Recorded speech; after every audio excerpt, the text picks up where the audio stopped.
Assalamualaikum warahmatullahi wabarakatuh. Alhamdulillahirrahmanirrahim. Puji dan syukur kehadirat Allah Subhanahu wa Ta'ala yang telah memberikan saya kesempatan untuk membuat tugas video Pancasila.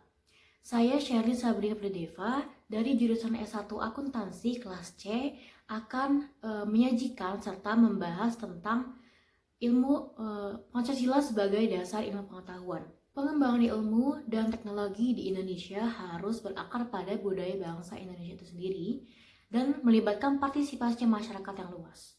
Oleh karena itu, kemajuan dan perkembangan iptek sangatlah diperlukan dalam upaya mempertahankan segala kekayaan yang dimiliki oleh Indonesia, serta menjawab segala tantangan zaman.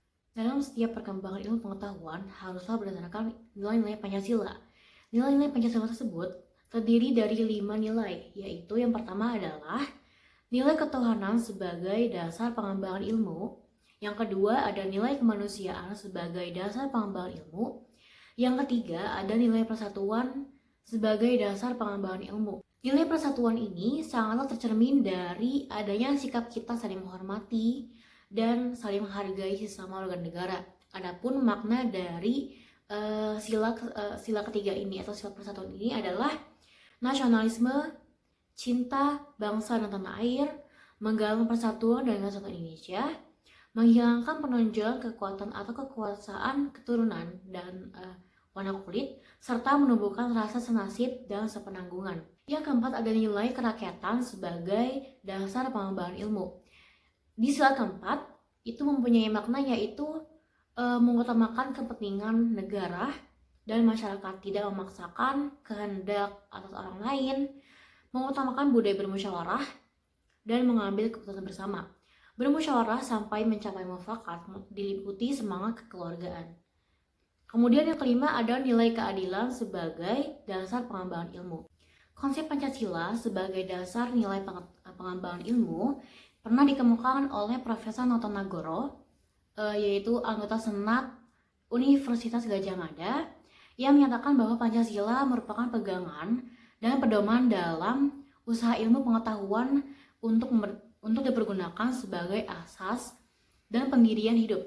Sebagai suatu pangkal sudut, pandangan dari subjek ilmu pengetahuan dan juga menjadi objek ilmu pengetahuan atau hal yang diselidiki. Hal ini dikemukakan oleh Bapak Kusnadi pada tahun 1987. Kunto Wijoyo dalam konteks pengembangan ilmu mengenai bahwa kebanyakan orang sering mencampur adukan antara kebenaran dan kemajuan sehingga pandangan seseorang tentang kebenaran terpengaruh oleh kemajuan yang dilihatnya. Kunto Wijoyo menegaskan bahwa kebenaran itu bersifat non-kumulatif atau tidak bertambah karena kebenaran itu tidak makin berkembang dari waktu ke waktu. Adapun kemajuan yang bersifat kumulatif atau bertambah, artinya kemajuan itu selalu berkembang dari waktu ke waktu. Agama, filsafat, dan kesenian termasuk dalam kategori non-kumulatif. Sedangkan fisika, teknologi, kedokteran termasuk dalam kategori kumulatif. Suatu pengetahuan dapat disebut ilmu jika pengetahuannya dan cara kerjanya memenuhi norma-norma ilmiah. Nah, norma-norma ilmiah ini adalah yang pertama adalah mempunyai dasar pembenaran.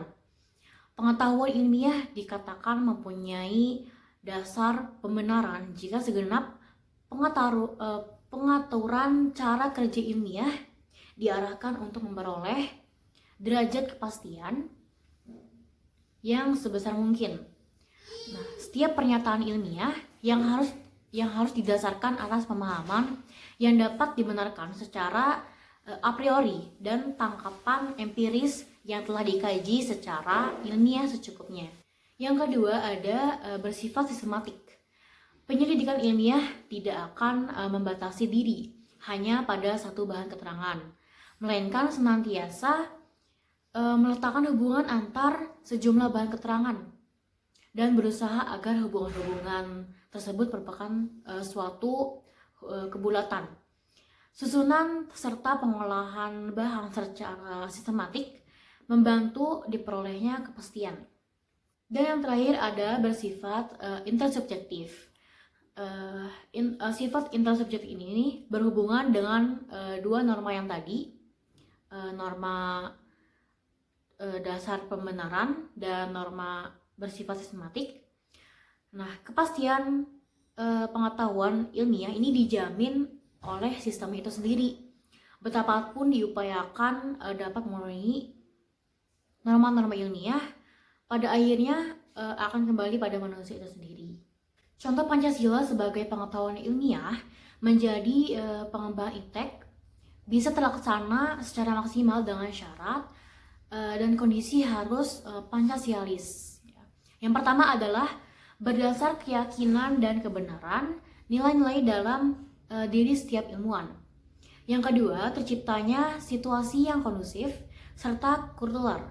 Yakni harus ada semangat pantang menyerah untuk mencari kebenaran ilmiah yang belum selesai, dan adanya kultur bahwa disiplin merupakan suatu kebutuhan, bukan sebagai beban atau paksaan.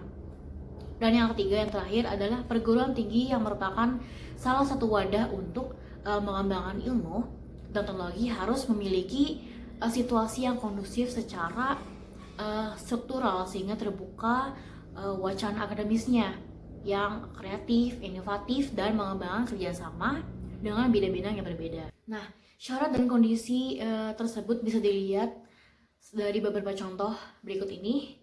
Yang pertama adalah kegiatan tersebut menempatkan martabat manusia sebagai subjek sehingga tidak boleh diperalat oleh iptek. Yang kedua adalah segala bentuk hal yang dilakukan menghindari kerusakan yang mengancam kemanusiaan. Maka tindakan pengembangan ilmu dan teknologi tidak mengesampingkan kelompok minoritas tertentu dengan membangun karakter bangsa di era globalisasi. Yang berikutnya, yang ketiga adalah pengembangan ilmu dan teknologi mampu membantu manusia melepaskan kesulitan hidup masyarakat.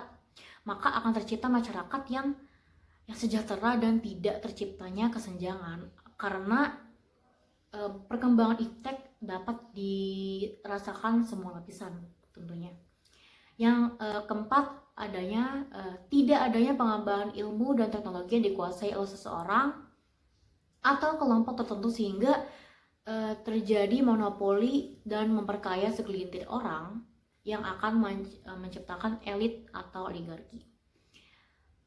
Berikutnya adalah kegiatan yang dilakukan dalam pengembangan ilmu dan teknologi harus satu pemahaman dengan agamawan, bahwa iman dalam agama harus memancar dalam ilmu dan ilmu bisa menerangi jalan yang ditunjukkan oleh iman.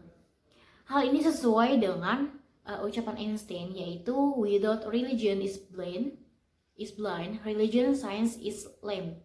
Yang artinya ilmu tanpa agama adalah buta dan agama tanpa ilmu adalah lumpuh. Demikian materi dan penjelasan tentang Pancasila sebagai dasar ilmu pengetahuan dari saya. Kurang lebihnya mohon maaf. Wassalamualaikum warahmatullahi wabarakatuh.